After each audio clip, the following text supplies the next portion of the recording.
Hi అండి, నేను మీ anchor Asha Paramesh. City pulse channel watch చేస్తున్న ప్రతి ఒక్క ప్రేక్షక మహాశయులందరికీ కూడా సంక్రాంతి శుభాకాంక్షలండి. ఆయురారోగ్యాలతో మీ కుటుంబ సభ్యులు, మీరు అలాగే మన ఛానల్ ని వాచ్ చేస్తున్న వ్యూవర్స్ అందరూ కూడా సంతోషంగా ఉండాలి అని మనస్ఫూర్తిగా కోరుకుంటున్నాం. Once again happy pongal. దేశ రాజకీయాల్లో సంచలనం సృష్టించిన రాహుల్ గాంధీ భారత్ జోడో యాత్ర మరో చరిత్ర సృష్టించబోతోంది. దేశంలో కాంగ్రెస్ పార్టీని గ్రామీణ స్థాయికి విస్తరించి అత్యంత బలమైన శక్తివంతమైన రాజకీయ పార్టీగా అవతరించేలా పక్కా వ్యూహాలను అమలు చేస్తూ ప్రజాక్షేత్రంలోకి అడుగుపెట్టిన రాహుల్ గాంధీ రెండో దశ పాదయాత్రకు కంకణం కట్టుకున్నారు. 5 రాష్ట్రాల ఎన్నికలకు ముందు భారత్ జోడో పేరుతో కన్యాకుమారి నుంచి కాశ్మీర్ వరకు ఆయన యాత్ర నిర్వహించిన రాహుల్ గాంధీ తాజాగా లోక్సభ ఎన్నికల నేపథ్యంలో భారత్ జోడో న్యాయ యాత్ర పేరుతో మణిపూర్ నుంచి మహారాష్ట్ర వరకు పాదయాత్ర చేయనున్నారు. 15 రాష్ట్రాల్లోని 110 జిల్లాలు, 100 లోక్సభ స్థానాలు, 377 అసెంబ్లీ స్థానాల మీదుగా ఈ యాత్ర సాగుతుంది. మొత్తంగా 67 రోజుల్లో 6700 కిలోమీటర్లు పాదయాత్రకు శ్రీకారం చుట్టిన రాహుల్ గాంధీ ఈ పాదయాత్ర దేశ చరిత్రలో మైలురాయిగా నిలిచిపోతుందని ఏపీసీసీ అధికార ప్రతినిధి వజ్జిపర్తి శ్రీనివాస్ విశాఖలో అన్నారు. రాహుల్ గాంధీ పాదయాత్ర ప్రారంభం సందర్భంగా మీడియాతో మాట్లాడుతూ ఏపీలో రాహుల్ గాంధీ పాదయాత్ర ప్రభావాన్ని చూపుతుందని స్పష్టం చేశారు. షర్మిల చేరిక కాంగ్రెస్ పార్టీ హైప్ క్రియేట్ చేస్తే రాహుల్ గాంధీ పాదయాత్ర ఏపీలో జరిగే ఎన్నికల్లో కాంగ్రెస్ పార్టీ గెలుపుకు దోహదపడుతుందని అభిప్రాయపడ్డారు. రాహుల్ గాంధీ గారు రెండో విడత పాదయాత్ర స్టార్ట్ చేయడం జరిగింది. ఈరోజే అది 14వ తారీఖు నుంచి మణిపూర్ నుంచి మహారాష్ట్ర వరకు భారత్ జోడో న్యాయయాత్ర అన్నది సాగుతుంది. అనేక రాష్ట్రాల గుండా సుమారు 6000 కిలోమీటర్లు 65 రోజుల వరకు ఈ యాత్ర కొనసాగుతుంది. అయితే దేశంలో ఉన్నటువంటి పరిస్థితుల మీద రాహుల్ గాంధీ మొదటి నుంచి కూడా గలమెత్తడం జరుగుతుంది. అదే విషయాన్ని మరొకసారి అన్ని రాష్ట్రాలను కలుపుకుంటూ భారత్ జోడో న్యాయయాత్ర అన్నది ఈరోజు ప్రారంభం కావస్తుంది. అయితే దీనికి మొదటిది ఏంటి అంటే ప్రజలు సహనాన్ని వేడండి, అలాగే భయాన్ని వేడండి అని చెప్తూ ఒక స్లోగన్తో నిరుద్యోగ యువతకి ఈరోజు దేశంలోనే అత్యంత శాతం నిరుద్యోగత పెరిగినటువంటి విషయాన్ని భారతదేశ ప్రజలకు తెలియజేస్తూ యువతని అప్రమత్తం చేస్తూ రేపు రాబోయే తరంలో నిరుద్యోగతను తగ్గించే విధంగా, నిరుద్యోగులు లేకుండా చేసే విధంగా, విద్యావంతులందరూ కూడా ఉద్యోగస్తులు అయ్యే విధంగా ఈ న్యాయయాత్ర కొనసాగబోతుంది. అలాగే ఎంతో కాలం పాటు రైతులంతా ఈ దేశంలో రోడ్ల మీద అత్యంత దారుణంగా ధర్నా చేసినటువంటి పరిస్థితులు స్వతంత్రం వచ్చాక ఈ ప్రభుత్వంలోనే జరిగినటువంటి విషయాన్ని కూడా మీరందరూ గుర్తించాల్సిన అవసరం ఉంది. వీరు చెప్తున్నటువంటి విషయాలు ఎక్కడి నుంచో పాకిస్తాన్ రావట్లేదు, ఎక్కడి నుంచో రావట్లేదని ఒక అపోహ కల్పనలు కల్పిస్తూ, కానీ దేశంలో ఉన్నటువంటి భారతీయుల్ని చంపుకునేటటువంటి పరిస్థితులు ఈరోజు ఏర్పడినటువంటి పరిస్థితి. మరి మణిపూర్లో ఉన్నటువంటి వారు మన భారతీయులు కాదా? మన దేశానికి సంబంధించినటువంటి వారా కాదా? ఎదుటి దేశం వ్యక్తి ఒక వ్యక్తి చనిపోయే కన్నా మన దేశంలో వ్యక్తి ఒక్కరు చనిపోయిన 100 మందితో సమానం. అటువంటి పరిస్థితిని గురించి మనం వారి యోగక్షేమాలు కానీ వారి రక్షణ కానీ కల్పించాల్సిన బాధ్యత ప్రభుత్వాలపైన ఉంది. కానీ అదంతా విస్మరిస్తూ ఈరోజు ఉన్నటువంటి కేంద్ర ప్రభుత్వం, మోడీ ప్రభుత్వం అత్యంత దారుణంగా హేయంగా ఉన్నటువంటి పరిస్థితులు, కొన్ని 100 మంది చనిపోయినటువంటి పరిస్థితులు, ఆస్తులు కోల్పోయినటువంటి పరిస్థితులు. అదే కాకుండా ఈ దేశానికి ఉన్నటువంటి అప్పులు పెంచి అనేక 160 లక్షల కోట్ల రూపాయలు అప్పులు చేసినటువంటి పరిస్థితులు. కానీ ఈ సమ్మంతా ఎక్కడికి వెళ్తుంది? పెట్రోల్ ధరలు చూస్తే హైక్, జిఎస్టీ చూస్తే బాధుడే బాధుడు, అనేక రకాలైనటువంటి అనేక పనులు చేస్తూ అనేక పన్నుల భారాన్ని ప్రజలపై మోస్తూ నిత్యావసర వస్తువుల ధరలేమో ఆకాశాన్ని అంటినటువంటి పరిస్థితి. వీటన్నిటి నుంచి ప్రజల్ని మేల్కొల్పి పాత భారతదేశాన్ని, అప్పులు లేని భారతదేశాన్ని, ఉద్యోగులతో ఉన్నటువంటి భారతదేశాన్ని, ప్రభుత్వ రంగ సంస్థలు కాపాడేటటువంటి భారతదేశాన్ని నిర్మించడానికే రాహుల్ అన్న ఈ రోజు నుంచి పాదయాత్ర చేస్తున్నాడు. ఇది ప్రజలందరూ కూడా గుర్తిస్తున్నారు.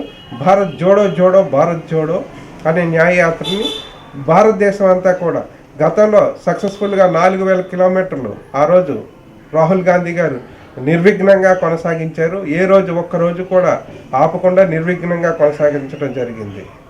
అటువంటి వ్యక్తి మళ్ళీ ఈరోజు 6,000 కిలోమీటర్లు సుమారుగా ఈరోజు భారతదేశం అంతా కూడా పర్యటించడం జరుగుతుంది. ప్రజలతో మమేకమైతే ప్రజల కష్టాలు తెలుసుకుంటూ ప్రజలకు ఏ రకమైనటువంటి ఆశిస్తున్నారు, ఏం కావాలి, ప్రజలు ఈరోజు నిరుద్యోగ తర్వాత నిత్యావసర వస్తువుల ధరల దగ్గర నుంచి అన్నింటినీ కూడా ప్రజలు ఏం కోరుకుంటున్నారు, అసలు ప్రజలకు ఏం కావాలి, వారిని ఉన్న భయం ఏంటి, అసలు ఎందుకు ఇంతకుముందు చిన్న పెట్రోల్ ఒక ₹1 పెరిగితే ప్రజలందరూ కూడా రోడ్ల మీదకి వచ్చి గొగ్గోలు ఎట్టినటువంటి పరిస్థితి. కానీ ఈరోజు రాలేకపోతున్నటువంటి పరిస్థితులు, స్వేచ్ఛగా బయటికి రాలేనటువంటి పరిస్థితులు. ఇదంతా ఎందుకు జరుగుతుంది? ఆ భయానికి ఎందుకు భయానికి కారకులు అవుతున్నారు, ఎందుకు భయాందోళన చెందుతున్నారు అన్నటువంటి విషయాన్ని కూడా ప్రజల్లో అవగాహన కల్పించే విధంగా భారత్ జోడో యాత్రలో రాహుల్ గాంధీ ప్రతి వ్యక్తిని కూడా మేధావుల్ని అందరితో పాటు ప్రజల్ని, మేధావుల్ని, ఉన్నత వర్గాల నుంచి పేదవారి వరకు అందరినీ ప్రతి ఒక్కరిని కలుపుకుంటూ కలుస్తూ వెళుతూ వారి సాధక బాధలు అర్థం చేసుకుంటూ ముందుకు సాగాలన్నదే ఈ భారత్ జోడో న్యాయయాత్ర యొక్క ముఖ్య ఉద్దేశం. గత ఎన్నికల్లో తెలంగాణ విషయాన్ని పూర్తిగా గ్రహించండి. తెలంగాణలో అదే రేవంత్ రెడ్డి గారు ఉండేటప్పుడు కూడా మునుగోడు ఆ 2 బై ఎలక్షన్లో కూడా మాకు డిపాజిట్లు దక్కలేనటువంటి పరిస్థితి. కానీ భారత్ జోడో యాత్ర తర్వాత అదే కర్ణాటక ఎలక్షన్ గెలుపు తర్వాత ఒక్కసారిగా రాష్ట్ర పరిస్థితులు మారిపోయినటువంటి పరిస్థితి, ఒక్కసారిగా ఉవ్వెత్తి ఎగిసిపడినటువంటి పరిస్థితులు, కాంగ్రెస్ క్యాడర్ అంతా అప్రమత్తమైనటువంటి పరిస్థితులు, నాయకత్వం అంతా కూడా కలిసి పనిచేసినటువంటి పరిస్థితులు, వాటన్నిటి నుంచే తెలంగాణలో ఈరోజు గెలుపు సాధ్యమైనటువంటి పరిస్థితి. ఆ గెలుపుని ఆధారంగా చేసుకుని కర్ణాటక గెలుపుతో తెలంగాణలో గెలుపు, తెలంగాణ గెలుపుతో ఈరోజు ఆంధ్రప్రదేశ్లో కూడా గెలవటానికి కాంగ్రెస్ పార్టీ సర్వసన్నద్ధంగా ఉంది, తప్పకుండా గెలుస్తుంది. దానికి తోడుగా ఈరోజు ఉన్నటువంటి పరిస్థితులకు అనుగుణంగా అనుకోకుండా శర్మిల గారు కూడా రావటం అన్నది కూడా కాంగ్రెస్ పార్టీలో మరింత ఉత్సాహాన్ని, ఉత్తేజాన్ని పెంచినటువంటి పరిస్థితులు. ఖచ్చితంగా కాంగ్రెస్ పార్టీ ఈ రాష్ట్రంలో అద్భుతమైనటువంటి రిజల్ట్ని చూపిస్తుంది. కాంగ్రెస్ పార్టీ అన్ని పార్టీల కన్నా ముందుకు వస్తుంది. ఎందుకు ముందుకు వస్తుందంటే ఈ రాష్ట్రంలో ఉన్నటువంటి అన్ని పార్టీలు కూడా బీజేపీ తొత్తులుగా ఉన్నటువంటి పరిస్థితులే తప్ప బాబు, జగన్, పవన్ ఈ ముగ్గురు కూడా బీజేపీకి బినామీ పార్టీలుగా తయారైనటువంటి పరిస్థితి. కానీ వాళ్ళు ఎదుర్కోవాలంటే, వాళ్ళు నిలబెట్టి రాష్ట్రానికి ఏం కావాలో సాధించాలంటే అది కాంగ్రెస్ పార్టీతోనే మాత్రమే సాధ్యమవుతుందని ప్రజలందరూ కూడా ఈరోజు రియలైజ్ అయినటువంటి పరిస్థితులు. కాంగ్రెస్ పార్టీ ఒక్కటే మాత్రమే ప్రజలు కాపాడగలదు. ఈ మనం ఏదైతే ఉందో ప్రత్యేక హోదా కానీ, పోలవరం పూర్తి కానీ, రైల్వే జోన్ కానీ, అలాగే వెనుకబడిన జిల్లాల ప్యాకేజ్ కానీ, అనేక రకాలైనటువంటి సంక్షేమ పథకాలు కానీ, అలాగే సెంట్రల్ నుంచి రావాల్సినటువంటి కేంద్ర ప్రభుత్వ సంస్థలన్నింటినీ కూడా తీసుకురాగలిగే ఏకైక సత్తా ఉన్న పార్టీ కాంగ్రెస్ పార్టీ. కాబట్టి ప్రజలందరూ కూడా 10 ఏళ్ళ మోడీ ప్రభుత్వాన్ని, మోడీ పరిపాలన రాష్ట్రానికి చేసినటువంటి అన్యాయాన్ని చూసినటువంటి ప్రజలు ఈరోజు ఆటోమేటిక్గా రియలైజ్ అయ్యారు. అయ్యో, కాంగ్రెస్ పార్టీ ఇలా ఎప్పుడు చేయలేదే, పబ్లిక్ రంగ సెక్టార్లు అమ్మలేదే అనేటటువంటి పరిస్థితులు. ఒక రాష్ట్ర విభజన ఒకటే తప్ప, అది కూడా అన్ని పార్టీలు ఇచ్చినప్పటికీ కూడా చేసిన పాపాన్ని, కష్టాన్ని కాంగ్రెస్ పార్టీ భరించింది. ఈరోజు మరి కాంగ్రెస్ పార్టీని ఆదరించాల్సిన పరిస్థితి ఉంది. 10 ఏళ్ళు ఉన్నటువంటి బీజేపీ పార్టీ ఏం చేయలేదు, 5 ఏళ్ళు ఉన్నటువంటి బాబు ఏం చేయలేకపోయాడు, సుమారు 5 ఏళ్ళు దగ్గరికి వస్తున్నటువంటి జగన్ మెడ వంచి తెస్తానన్న జగన్ మోకరిల్లుతున్నటువంటి పరిస్థితులు చూస్తున్నాం.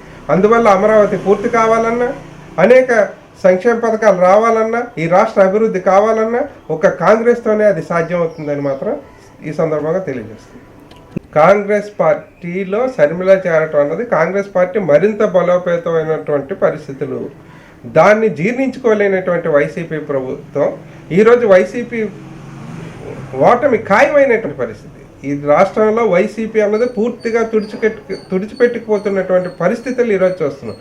అటువంటి గతంలో చూసినటువంటి మహానుభావులు ఎన్టీ రామారావు లాంటి వ్యక్తే రెండోసారి ఎలక్షన్లో ఓడిపోయినటువంటి పరిస్థితి.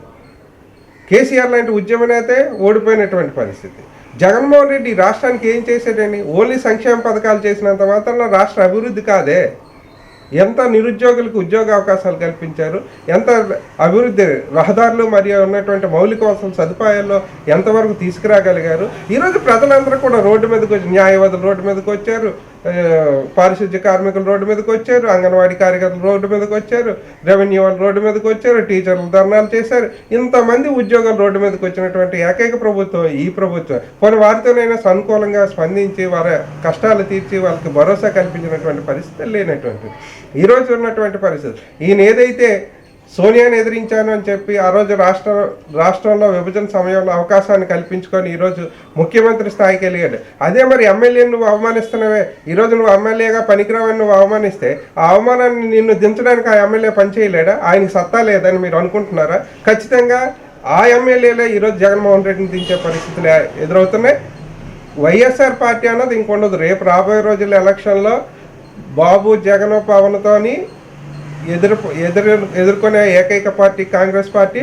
రేపు జరగబోయే ఎన్నికల్లో ప్రధాన ప్రతిపక్షాలుగా తెలుగుదేశం, జనసేన, బీజేపీతో కాంగ్రెస్ మాత్రమే ఎదుర్కొంటుంది. కులాల్ని మతాల్ని రాజకీయాలకు వాడుకోవటం అన్నది నిజంగా దురదృష్టకరమైనటువంటి విషయం. కానీ ఈరోజు మత ప్రాతిపదిక మీద నడుస్తున్నటువంటి ప్రభుత్వం బీజేపీ ప్రభుత్వం. మతాన్ని అడ్డుపెట్టుకొని వారు చేసినటువంటి అభివృద్ధిని చెప్పమనండి, వారు చేసినటువంటి సంక్షేమ పథకాలు చెప్పమనండి, వారు నిరుద్యోగ యువతను ఎంతవరకు తగ్గించారో చెప్పమనండి, జీడిపి అభివృద్ధి రేట్ని ఎంతవరకు పెంచగలిగారో చెప్పండి. ఆ రోజు ఉన్నటువంటి రూపాయికి 60 రూపాయలు ఉంటే మేము ఉన్నప్పుడు రూపాయికి రూపాయి ఈక్వల్ చేస్తామన్నటువంటి అమెరికా డాలర్తో ఈక్వల్ చేస్తానన్న వాళ్ళు ఈరోజు 86 రూపాయలు సుమారుగా అయినటువంటి పరిస్థితులు. వీటన్నిటికీ సమాధానం చెప్పలేక, అభివృద్ధి చేయలేక, అప్పులు చేసి అదానికి అంబానీకి ఇచ్చేస్తున్నటువంటి వ్యక్తులు ఏదో ఒక అడ్డంకిని పెట్టుకొని రామ జన్మభూమినో, రాముడి పేరు పెట్టుకునో, కృష్ణుడి పేరు పెట్టుకునో రాజకీయాలు చేస్తున్నారు. నిజానికి కాంగ్రెస్ పార్టీలు హిందువులు లేరా? మేమందరం హిందువులే, పుట్టుక నుంచి హిందువులే, రేపు చనిపోయే వరకు హిందువే. హిందువు కాకుండా లేం కదా మేము కూడా. కానీ రాజకీయాల కోసం వాళ్ళు మతాన్ని వాడుతున్నారు, మేము మతాన్ని వాడట్లేదు అంతే తప్ప వాళ్ళు రాజకీయం చేస్తున్నారు. మేము అన్ని పార్టీలు, అన్ని మతాలు అందరూ సమానమే అనేటటువంటి మంచి స్వభావంతో ఉన్నటువంటి పార్టీ ఏకైక పార్టీ కాంగ్రెస్ పార్టీ. బీజేపీ కానీ ఇక్కడ ఉన్నటువంటి లోకల్ పార్టీలు కానీ భయపడుతున్నటువంటి పరిస్థితులు ఆరోపణలు మొదలుపెట్టారు. యాక్చువల్గా రాజశేఖర్ రెడ్డి గారు చనిపోయినటువంటి విషయాన్ని కూడా ఈ రోజు లేవనెత్తుతున్నారు. షర్మిల గారు జాయిన్ అయినప్పుడు ఇన్నాళ్ళు 10 సంవత్సరాలు కాంగ్రెస్ ప్రభుత్వం లేదు, నువ్వే 5 సంవత్సరాలు సీఎంగా ఉన్నావు, కాంగ్రెస్లో నువ్వు నిగ్గు తేల్చు, నిన్ను ఎవరు వద్దన్నారు? ఏదైనా చేయగలిగారా? అలాగే నీ సొంత చిన్నాన్ని చనిపోయిన దానికే ఆ రోజు సిబిఐ అడిగావు, ఈ రోజుకి ఏమి తేల్చుకోలేకపోయావు. కోడికత్తి కేసు చిన్న కేసు, ఆ చిన్న కేసును కూడా ఈ రోజు వరకు తేల్చలేకపోయారు. అసమర్థ పాలనలో అనేక రకాలైనటువంటి ఆరోపణలు చేస్తున్నటువంటి పరిస్థితులు వీళ్ళకేమీ తక్కువ కాదన్నట్టుగా బీజేపీ పార్టీ కూడా ఓన్లీ మత ప్రాతిపదికన నడిచే పార్టీ, ఆరోపణలు చేసే పార్టీ. వాళ్ళు మమ్మల్ని ఎదుర్కోలేక ఆరోపణలు చేస్తున్నారు.